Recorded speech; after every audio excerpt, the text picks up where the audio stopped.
नमस्कार दोस्तों, मैं महावीर कुमार नमन जीएस में आपका स्वागत है। दोस्तों, इस वीडियो में हमने 25 मोस्ट इम्पोर्टेंट क्वेश्चन लाए हैं। ईस्ट इंडिया कंपनी की स्थापना कब हुई थी? Option A 1506, option B 1600, option C 1605, option D 1602, option A इनमें से कोई नहीं या एक से अधिक। ईस्ट इंडिया कंपनी की स्थापना 31 दिसंबर 1600 ईस्वी को हुआ था। इसमें 217 साझेदार थे। टॉमस स्मिथ इसके अध्यक्ष थे। महारानी विक्टोरिया पूर्वी देशों के साथ व्यापार करने के लिए 15 वर्षों का एकाधिकार दिया, इसलिए ऑप्शन बी सही होगा। नेक्स्ट क्वेश्चन है, 1773 ईस्वी के राउटिंग एक्ट के समय ब्रिटेन के प्रधानमंत्री कौन थे? Lord Clive, Elijah Impey, Lord North, Warren Hastings में से कोई नहीं है, एक से अधिक। इस एक्ट के समय लॉर्ड नॉर्थ ब्रिटेन के प्रधानमंत्री थे। इन्होंने एक लिखित संविधान प्रस्तुत किया और साथ ही बंगाल के फोर्ट विलियम को 1686 में कोलकाता का नामकरण किया। कोलकाता को 1700 ईस्वी में प्रशासक का रूप देने के लिए बंगाल के गवर्नर को कोलकाता, बम्बई और मद्रास के गवर्नर जनरल बना दिया गया। नेक्स्ट क्वेश्चन है, कोलकाता में सर्वोच्च न्यायालय की स्थापना कब की गई? ऑप्शन ए 1774 ईस्वी, ऑप्शन बी 1775 ईस्वी, ऑप्शन सी 1778 ईस्वी, ऑप्शन डी 1784 ईस्वी, ऑप्शन ए इनमें से कोई नहीं या एक से अधिक। 1774 ईस्वी में कोलकाता में एक सर्वोच्च न्यायालय की स्थापना की गई। इसके मुख्य न्यायाधीश एलिजा एम्पे को बनाया गया था। अगला प्रश्न है, किस एक्ट के तहत नियंत्रक मंडल की स्थापना की गई थी?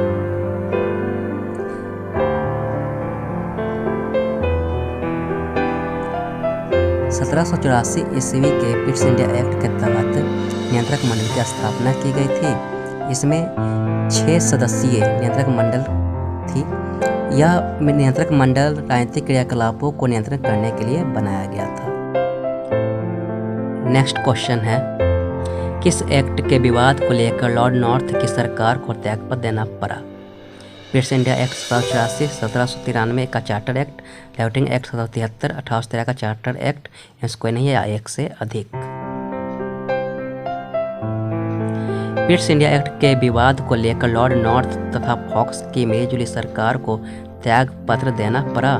यह पहला और अंतिम अवसर था जब किसी भारतीय मामले पर ब्रिटिश सरकार गिर गई हो।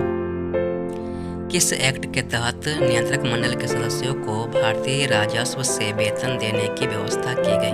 ऑप्शन ए 1773 का राउटिंग एक्ट, ऑप्शन बी 1784 का Pitt's India Act, option C 1793 का चार्टर एक्ट, ऑप्शन डी 1833 का चार्टर एक्ट, ऑप्शन ए इनमें से कोई नहीं है, एक से अधिक। 1793 का चार्टर एक्ट के द्वारा नियंत्रक मंडल के सदस्यों को भारतीय राजस्व से वेतन देने की व्यवस्था की गई थी, इसलिए ऑप्शन सी हो जाए। नेक्स्ट क्वेश्चन है, किस एक्ट के तहत ईसाई मिशनरियों को भारत में धर्म प्रचार की अनुमति प्रदान की गई? ऑप्शन ए 1813 का चार्टर एक्ट, ऑप्शन बी 1833 का चार्टर एक्ट, ऑप्शन सी 1853 का चार्टर एक्ट, ऑप्शन डी 1858 का भारत शासन अधिनियम, ऑप्शन ए इनमें से कोई नहीं या एक से अधिक। 1813 से पहले ईसाई मिशनरियों को भारत आने की अनुमति नहीं थी, लेकिन 1813 के अधिनियम के द्वारा ईसाई मिशनरियों को भारत में अपना धर्म प्रचार करने की अनुमति मिल गई थी। 1813 के चार्टर एक्ट के द्वारा भारतीयों की शिक्षा पर कितनी राशि खर्च करने का निर्णय लिया गया? Option A 50,000, option B 1 lakh, option C 10 lakh, option D 50 lakh, option A इनमें से कोई नहीं या एक से अधिक। 1813 के चार्टर एक्ट के द्वारा भारतीयों की शिक्षा पर 1 लाख की राशि खर्च करने का निर्णय लिया गया था। अंग्रेज चाहते थे कि भारतीयों को शिक्षा देकर अंग्रेज बनाया जाए ताकि लंबे समय तक भारतीयों पर शासन किया जा सके, इसलिए खर्च करने की जाने लगी। नेक्स्ट प्रश्न है, भारत का प्रथम गवर्नर जनरल कौन था? Option A Warren Hastings, option B Lord Clive, option C Lord William Bentinck, option D Lord Canning, option A इनमें से कोई नहीं या एक से अधिक। 1833 के चार्टर एक्ट के द्वारा बंगाल के गवर्नर जनरल को संपूर्ण भारत का गवर्नर जनरल बना दिया गया। इस प्रकार भारत का प्रथम governor general Lord William Bentinck था। ऑप्शन सी हमारा आंसर होगा। ठीक है, लॉर्ड विलियम बेंटिक। नेक्स्ट प्रश्न की ओर चलते हैं।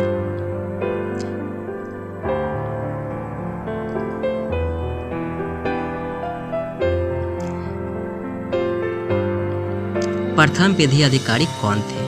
Elijah Impey, Lord William Bentinck, Lord Dalhousie, Lord Macaulay, इनमें से कोई नहीं या एक से अधिक। गवर्नर जनरल की परिषद में विधि सदस्य के रूप में एक विधि अधिकारी की नियुक्ति की गई। प्रथम विधि अधिकारी लॉर्ड मैकाले थे। 1834 में लॉर्ड मैकाले की अध्यक्षता में विधि आयोग का गठन किया गया था। Option D Lord Macaulay answer होगा।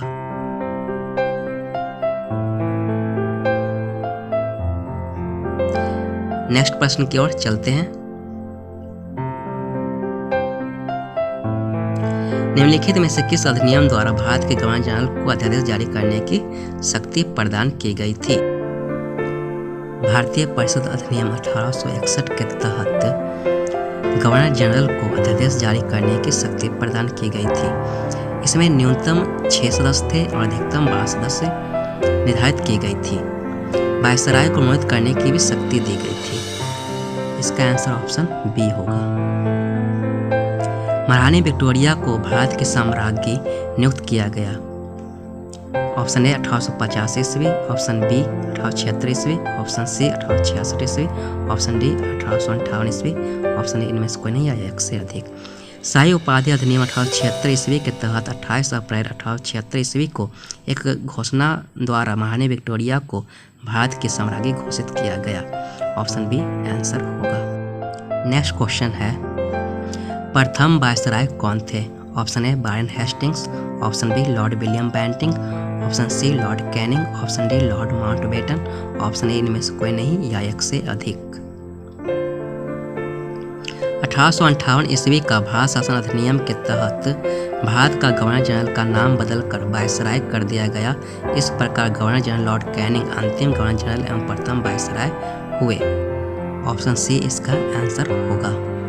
नेक्स्ट प्रश्न है, ईस्ट इंडिया कंपनी को किस अधिनियम के तहत भंग कर दिया गया? ऑप्शन ए 1858 का भारत शासन अधिनियम, ऑप्शन बी 1876 का अधिनियम, ऑप्शन सी 1873 का अधिनियम, ऑप्शन डी 1861 का भारत परिषद अधिनियम, ऑप्शन ए इनमें से कोई नहीं या एक से अधिक।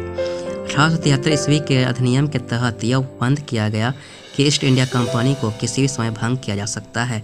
1 जनवरी 1884 ईस्वी को ईस्ट इंडिया कंपनी को औपचारिक रूप से भंग कर दिया गया। नेक्स्ट प्रश्न है, किस अधिनियम के अंतर्गत भारतीय विधान परिषद को बजट पर चर्चा करने की शक्ति प्राप्त हुई? 1861 का भारतीय परिषद अधिनियम, 1892 का भारतीय परिषद अधिनियम, 1909 का भारतीय परिषद अधिनियम, 1919 का भारत सरकार अधिनियम, इसको नहीं है एक से अधिक। भारतीय परिषद अधिनियम 1892 के तहत राजस्व एवं व्यय अथवा बजट पर बहस करने तथा कार्य करने से प्रश्न पूछने की शक्ति दी गई, लेकिन मतदान का अधिकार नहीं था। अप्रत्यक्ष चुनाव प्रणाली की शुरुआत इस अधिनियम के तहत हुआ था। नेक्स्ट क्वेश्चन है, सांप्रदायिक निर्वाचन के जनक के रूप में किसे जाना जाता है? Lord Minto, Lord मॉन्टेगो, Lord Canning, Lord Chelmsford, इनमें से कोई नहीं या एक से अधिक। 1909 ईस्वी का भारत परिषद अधिनियम के तहत पहली बार मुस्लिम समुदाय के लिए पृथक प्रतिनिधित्व का बंद किया गया। इसके अंतर्गत मुस्लिम सदस्यों का चुनाव मुस्लिम मतदाता ही कर सकते थे। इस प्रकार इस अधिनियम ने सांप्रदायिकता को वैधानिकता प्रदान की और लॉर्ड मिंटो को सांप्रदायिक निर्वाचन का जनक के रूप में जाना गया। ऑप्शन ए इसका आंसर होगा, लॉर्ड मिंटो। नेक्स्ट प्रश्न है, 1909 ईस्वी का भारत परिषद अधिनियम के तहत इंग्लैंड में भारत के राज सचिव कौन थे?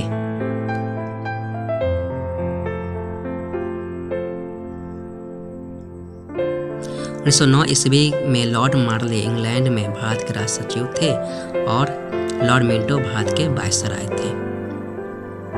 ऑप्शन सी इसका आंसर होगा, लॉर्ड मार्ले। नेक्स्ट प्रश्न है, प्रांतों में द्वैत शासन के जनक कौन थे? Lionel Curtis, Lord Chelmsford, Lord Canning, Lord Minto, इनमें से कोई नहीं या एक से अधिक।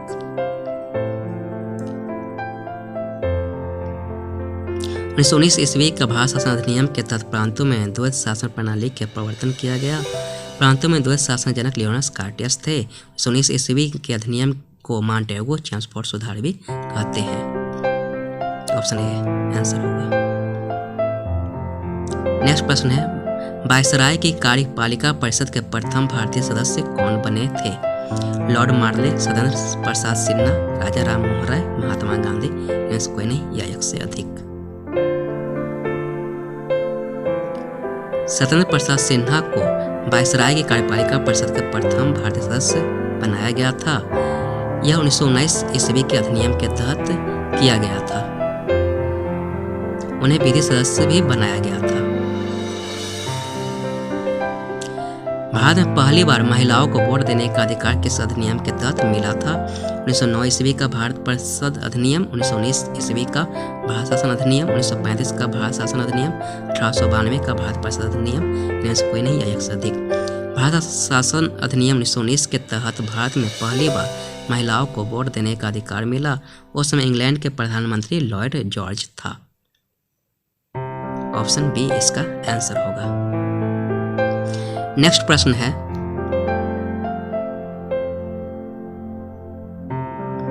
किस अधिनियम के तहत प्रत्यक्ष निर्वाचन प्रणाली अपनाई गई? ऑप्शन ए 1892 ईस्वी का भारत परिषद अधिनियम, 1909 का भारत परिषद अधिनियम, 1919 का भारत परिषद अधिनियम, ऑप्शन डी 1935 का भारत शासन अधिनियम, इनमें से कोई नहीं या एक से अधिक। भारतीय शासन अधिनियम 1919 के तहत प्रत्यक्ष निर्वाचन प्रणाली अपनाई गई थी। साथ ही भारत सचिव को अधिकार दिया गया कि भारत में महालेखा परीक्षक नियुक्ति कर सकता है। 1923-24 में ली आयोग की सिफारिश पर सिविल सेवकों की भर्ती के लिए लोक सेवा आयोग का गठन 1926 ईस्वी में किया गया था। नेक्स्ट प्रश्न है, 1935 के अधिनियम के द्वारा स्थापित संघ में अवशिष्ट शक्तियां किसको दी गई?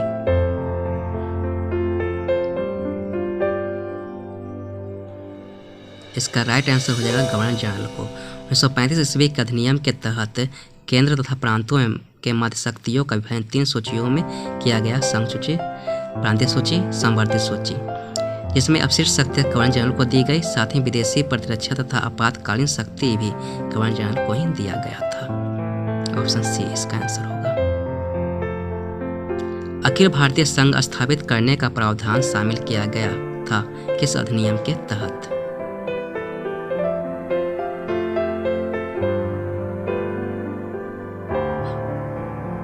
भारत शासन अधिनियम 1935 में एक अखिल भारतीय संघ स्थापित करने का प्रावधान किया गया था, परंतु यह व्यवस्था लागू नहीं की जा सके क्योंकि देशी रियासतों ने इसमें शामिल होने से इनकार कर दिया था। ऑप्शन ए इसका आंसर हो जाएगा।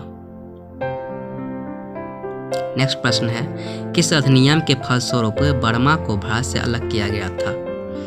ऑप्शन ए 1909 का भारत परिषद अधिनियम, 1919 का भारत शासन अधिनियम, 1935 का भारत शासन अधिनियम, 1947 का भारतीय स्वतंत्रता अधिनियम, या इनमें से कोई नहीं या एक से अधिक। 1935 का भारत शासन अधिनियम के तहत ही बर्मा को भारत से अलग किया गया था। साथ ही उड़ीसा एवं सिंध नाम का 2 नए प्रांत बनाए गए थे। 1 अक्टूबर 1937 को दिल्ली में संघीय न्यायालय की स्थापना भी की गई थी। नेक्स्ट प्रश्न है, राष्ट्रपति को अध्यादेश जारी करने की शक्ति किस अधिनियम के द्वारा दी गई थी? 1909 का भारत परिषद अधिनियम, 1919 का भारत शासन अधिनियम, 1935 का भारत शासन अधिनियम, 1947 का भारतीय स्वतंत्रता अधिनियम, इनमें से कोई नहीं या एक से अधिक। भारतीय संविधान में राष्ट्रपति द्वारा अध्यादेश जारी करने की शक्ति भारतीय शासन अधिनियम 1935 के धारा 42 से प्रेरित है। वर्तमान में यह शक्ति संविधान के अनुच्छेद 123 के अंतर्गत दी गई है। ऑप्शन सी इसका आंसर होगा।